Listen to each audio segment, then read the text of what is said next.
is a Mari Podcast. Anda sedang mendengar podcast Bosan, sebuah segmen di dalam rangkaian podcast Plug-in with Mari. Pada hari ini kita ada satu episod yang istimewa, episod Hari Raya. Bersama saya Izzal Kamal, host pada hari ini, menggantikan Ibrahim Sani, Luqman Haris dan Hafiz Mazuki kerana mereka tidak dapat berada di studio pada rakaman hari ini. Dan bersama saya, Izzal Kamal, adalah tetamu istimewa. Tidak lain tak bukan Ketua Pegawai Eksekutif kita sendiri, Datuk Mardhani Sahari. Datuk Mardhani Sahari, selamat datang ke studio. Ya, thank you lah Izzal. Saya tahulah dah nak raya ni, dah tak ada wang nak masuk podcast you. So akhirnya you panggil I jugalah dalam podcast. Tak ada Datuk, kita panggil Datuk sebab podcast episod istimewa, kena panggil lah yang paling istimewa. Okay. Okay Datuk, let's get all the boring stuff out of the way first. Walaupun kita podcast pada raya, takkan nak cerita pasal kuih raya saja. Kita nak cerita juga pasal apa pendapat Datuk tentang raya kita pada kali ini. Datuk, ni dah kali kedua raya diadakan dalam suasana PKP. Kalau kita ungkap kembali, kita singkap kembali kepada raya pada tahun lepas, masa PKP diumumkan pada Mac 2020 dan raya pada Mei 2020 tak boleh raya langsung di luar. Masa tu macam-macam teknologi yang ada lah, PDPR, Zoom, teknologi digital banyak lagi yang muncul di Malaysia kerana disebabkan PKP hadir. Selepas raya kedua lah, kita masih lagi dalam PKP. Apa pendapat Datuk tentang bagaimana, adakah Malaysia sudah berubah dari segi penerapan teknologi digital? Baik. Raya dalam PKP. Saya ingat macam ni lah. Pertama sekali kita kena sentiasa bersyukur kehadrat Allah SWT kerana satunya dapat sebulan-bulan kita dapat puasa dengan keadaan yang tenang, keadaan dalam harmoni yang sangat bagus, di mana negara kita aman. Semua kita dapat lagi menjalani kehidupan kita seharian dengan begitu baik sekali ya. Walaupun kita lihat pandemik di negara lain mungkin berada di tahap yang lebih teruk. Memang setengah tu memang berada di tahap yang sangat sukar lah ya. Kita masih, walaupun kita melihat kepada adanya kenaikan kes COVID di Malaysia, tapi secara amnya masih lagi terkawal. Sebab itulah kerajaan orang kata telah memutuskan untuk melakukan PKP bagi kali yang ketiga supaya kita dapat stop the spread ya. Semasa dah setahun kita ni MCO 1, MCO 2, MCO 3. Jadi saya ingat memang ramailah orang kita ni, orang Malaysia sudah menyesuaikan diri dengan mengadaptasikan platform teknologi sebagai platform bagi mereka melayari kehidupan mereka seharian. Satu dari segi pekerjaan lah, kalau kita lihat, betul lah sebulan yang lepas, mungkin dalam 2 minggu, 3 minggu yang lepas sudah ramai orang bekerja semula di pejabat. Tapi kalau kita melihat kepada syarikat-syarikat yang besar, mereka masih lagi mengamalkan work from home. Dan di Mari sendiri pun kita sedapat mungkin, kalau satu mesyuarat, sedapat mungkin memang kita melakukan mesyuarat secara virtual. Dan dah setahun kita mesyuarat secara virtual. Saya secara pribadinya merasakan ianya sangat produktif sekarang inilah. Mula-mula Datuk rasa masa mula-mula kena Zoom ni? Masa mula-mula kita buat virtual meeting memang saya tak apa suka lah sebab sometimes orang tu tak dengar. Yalah, mungkin setengah-setengah teknologi di syarikat-syarikat lain tu belum lagi orang kata berada di tahap yang bagus. Jadi kadang-kadang tu bila kita cakap, diorang tak dengar. Kita kena repeat apa perkara yang kita dah explain. Jadi itu memang agak melecehkan lah ya. Tapi buat masa ini orang kata semua orang telah mengadaptasikan teknologi meeting secara virtual. Dan semua orang sudah mempunyai, macam saya tengok setiap syarikat mereka ada bilik khas sendiri untuk mengadakan virtual meeting. Semua ada. Ada bilik mesyuarat virtual meeting. Jadi dilengkapi dengan peralatan yang cukup bagus untuk melancarkan mesyuarat tersebut secara virtual. Dan juga kita kena ingat dalam virtual ni kan, macam banyak mesyuarat yang saya hadiri, tak semua perkara yang dibangkitkan tu berkaitan dengan kita. Sebab ianya satu mesyuarat yang contoh di kementerian ya. Satu mesyuarat yang orang kata berhubung mengenai perkara yang berkaitan dengan kementerian-kementerian yang lain. Jadi ianya tak secara langsung berkaitan dengan kita ya. Jadi kita dapat mendengar, memang dapat menambah ilmu, pengetahuan mengenai perkara-perkara yang dilakukan oleh kementerian yang lain, dan pada masa yang sama juga kita sebenarnya dapat juga orang kata sebab meeting secara virtual, kita boleh on off kita punya audio dan juga kita punya video, dan pada masa sama kita juga kita setakat kita hendak melihat juga email-email urgent yang masuk ke dalam platform kita yang perlu dibalas secara immediate. Jadi kita boleh lakukan, walaupun kita dalam mesyuarat, kita boleh melakukan kerja-kerja ringan, kerja-kerja yang tak berat dalam semasa kita mengadakan mesyuarat virtual, apabila kita membincangkan perkara-perkara yang tak ada sangkut paut ataupun secara tak direct dengan kita. Tapi secara keseluruhannya, alhamdulillah, saya memang sangat bersyukurlah, walaupun pandemik, walaupun MCO, kita dapat lagi menjalani kehidupan kita seharian kita dengan begitu baik sekali. Dan memang sedih tak dapat nak balik di kampung, tak dapat berjumpa dengan ibu bapa dan sebagainya, dengan adik-beradik, dengan sahabat handai, kawan-kawan apa semua. Tapi orang kata yalah, memang kita telah merancangkan besok kita akan ada Zoom call, dan kita mengadakan juga video. Sudah ada pun melakukan video nyanyian raya yang dibuat secara rakaman daripada setiap ahli keluarga, dan kita cantumkan menjadi satu video. So keluarga Datuk ada buat keluarga video? Kita buat video raya lah sebenarnya. Raya, okay. Jadi kita telah pilih satu lagu, dan setiap keluarga tu dia menyanyi 2-3 rangkap. Okey, lepas tu kita sambung semua. Sambung jadi lengkaplah satu nyanyian lah bagi sebuah lagu tersebut. Okey. Bagi saya lah itu signal Datuk memang nak cakap pasal raya lah, sebab kita punya podcast saya. Tapi kesimpulan apa yang saya dapat daripada apa Datuk cakap, bila kita tengok balik, Datuk banyak menulis tentang teknologi yang di depan yang mungkin kita tak dapat nak bayangkan. Tapi kalau kita tengok balik, teknologi seperti Zoom dah berada dalam pasaran sebenarnya lama, 5-10 tahun sebelum PKP pun. Tapi popularitinya hanya meningkat bila ada PKP.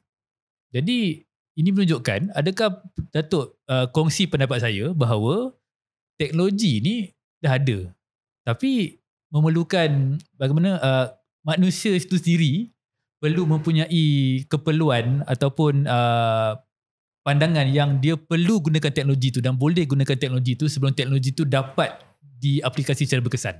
Saya ingat memanglah manusia ni kan, secara umumnya memang kita ni bila ada perubahan, bila ada keperluan untuk kita melakukan sesuatu dengan cara yang berbeza, kita akan lakukan. Dan ianya mungkin akan memakan masa yang lama bagi setengah, tapi bagi setengahnya makan masa yang pendek untuk mengadaptasikan teknologi tersebut. Jadi sekarang ini saya ingat ialah Zoom tu sudah lama, dan lepas Zoom pun kita dah banyak Microsoft Teams, kita ada Google Meet, dan Mari sendiri pun kita akan melancarkan kita punya Mari Connect selepas raya ni, untuk kita harus mengadakan platform kita sendiri untuk mengadakan virtual meeting. Jadi kita akan launching, kita akan melancarkan Mari Connect sebagai platform yang kita akan tawarkan kepada industri, dan untuk kita guna pakai menggantikan Zoom. Jadi semua ini berlaku apabila ada keperluan. Jadi saya ingat memang walaupun kita nampak pandemik ini satu perkara negatif, tapi pada hakikatnya memang ada perkara-perkara positif yang telah pun berlaku disebabkan oleh pandemik tersebut. Jadi kita sebenarnya memang kalau kita melihat kepada negativity memang kita akan rasa sedih, tapi kalau kita melihat kepada positivity, kita akan harus bergerak terus ke hadapan dengan kita menekankan lagi banyak, memberi penekanan kepada penggunaan teknologi dalam kehidupan seharian kita, dalam pekerjaan kita, dalam kita menguruskan supaya kita menjadi sebuah tamadun, sebuah komuniti yang lebih bagus di masa yang akan datang. Okey. Ya Datuk, kita tutup cerita pasal teknologi, nak cerita pasal teknologi peribadi di rumah Datuk di musim raya ni. Apakah kelainan yang Datuk akan bawakan kepada raya tahun ni? Kelainan, tak adalah pasangan kan. Satunya saya sebenarnya memang sangat looking forward lah untuk menjadi khatib buat kali kedua. Okay. Last year dah jadi khatib, tak ada tak ada tongkat mimbar tu. Jadi saya guna pedang kayu lah. Anak saya Haziq kan, dia ada pedang kayu. Saya guna tu sebagai tongkat. Tahun ni kita beli tongkat betul. Tongkat betul? Saya beli tongkat betul. Okay. Pasal dah tahu dah memang akan jadi khatib buat kali kedua. Jadi dah ada tongkat. Dan teks dia pun kita dah dapat daripada Jawi. Teks khutbah Hari Raya. Alhamdulillah. Jadi kita akan guna teks tersebut. Selain daripada tu, sebenarnya juga memasang beberapa lah gadget-gadget teknologi di rumah. Satu contohnya ialah lampu raya. Lampu raya tahun ni kita tak guna switch dah. Jadi kita guna, dia simple teknologi lah.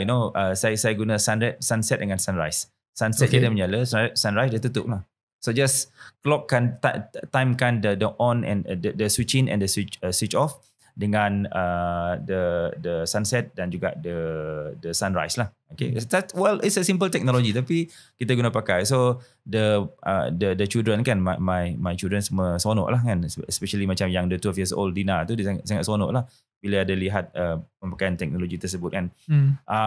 Selain daripada tu sebab PKP jadi kita banyak berada di rumah, jadi wife saya pun dia banyak menupu ataupun walaupun sebenarnya cikgu baru ni ialah satu banyak menggunakan Twitter dan juga Google Meet untuk dia meneruskan pembelajaran pelajar-pelajar di sekolah.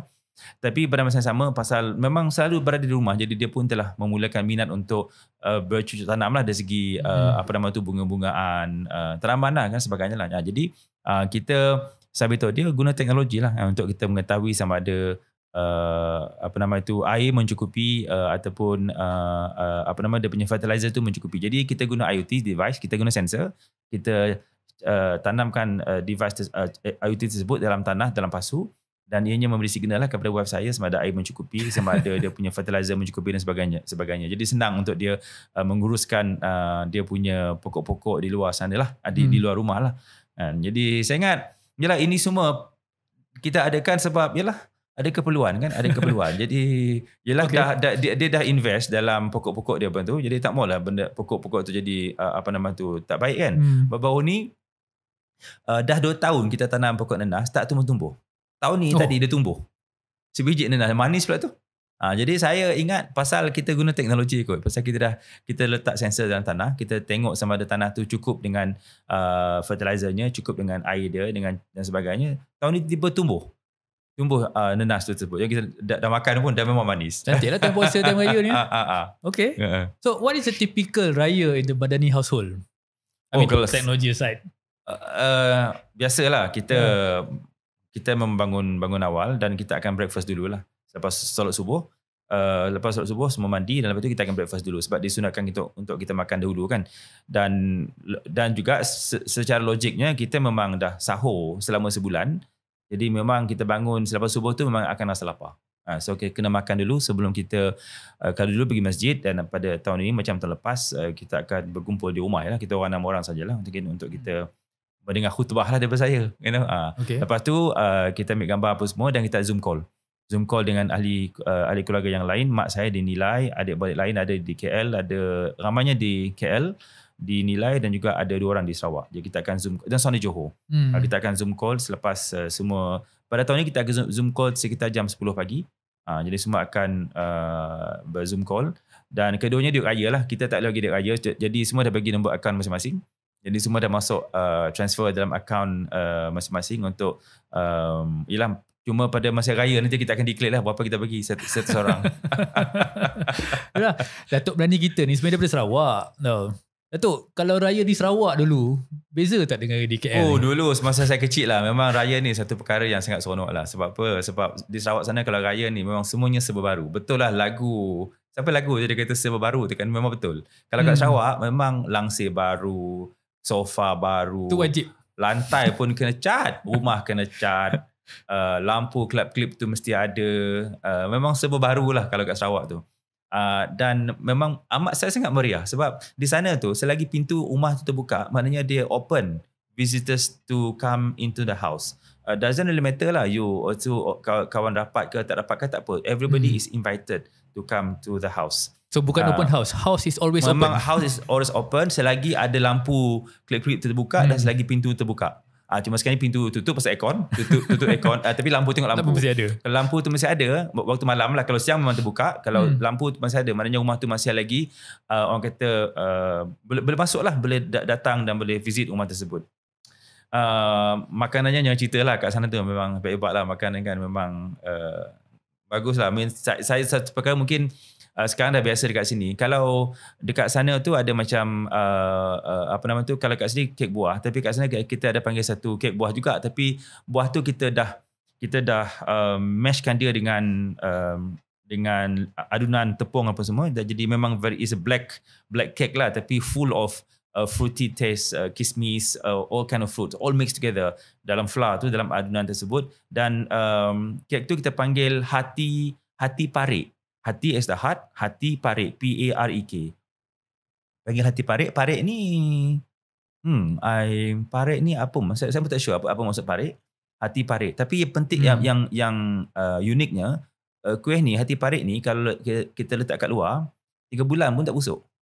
Okay. Tak perlu masak minta ais. Dia memang buah lah. High concentrated of fruits.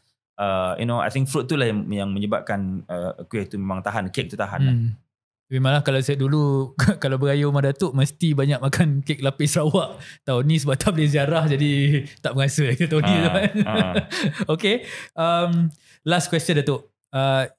Dalam satu ayat atau satu one sentence, apa yang melambangkan raya yang sempurna bagi Datuk? Dalam one sentence. In one sentence. Saya ingat sentence-nya kena macam ni lah. Kena, sebenarnya raya ni untuk kita mensyukuri. Untuk kita mensyukuri Ramadan yang lepas yang kita telah berjaya berpuasa selama sebulan. Dan Allah SWT masih lagi memberi rezeki dan memberi umur yang panjang kepada kita dan memberi rahmat serta berkahnya kepada kita. Jadi saya ingat raya ni ialah satu suasana, satu event, satu aktiviti, satu proses di mana kita harus memanjatkan lagi kesyukuran kita kepada Allah SWT ke atas nikmat dan rezeki yang Allah bagikan kepada kita. Satu ayat yang panjang, banyak koma.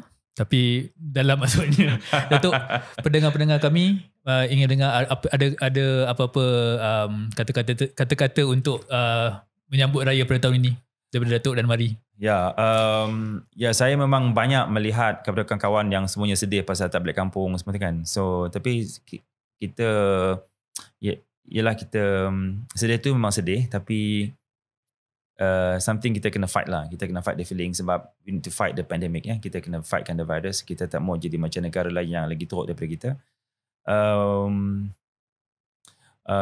Be tough lah. We just have to be tough. Ini semua ujian. Kita kena ingat sebagai orang Islam, ujian ni memang satu perkara yang akan meningkatkan lagi amalan dan kita punya martabat di sisi Allah SWT. Ianya menimpa semua orang. Jadi harus tabah.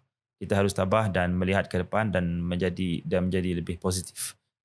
Jangan negatif atas perkara ini. Kita kena menjadi positif dan kita harus menggunakan ini sebagai satu platform untuk kita menjadi lebih kuat supaya kita dapat boleh menjadi lagi satu bangsa yang lebih berjaya.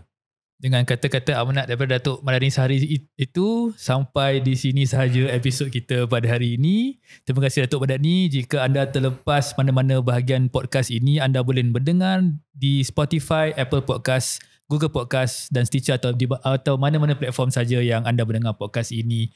Bagi pihak Mari, saya Izzat Kamal dan Mardhani Sahari, kami mengucapkan Selamat Hari Raya, maaf zahir dan batin. Terima kasih.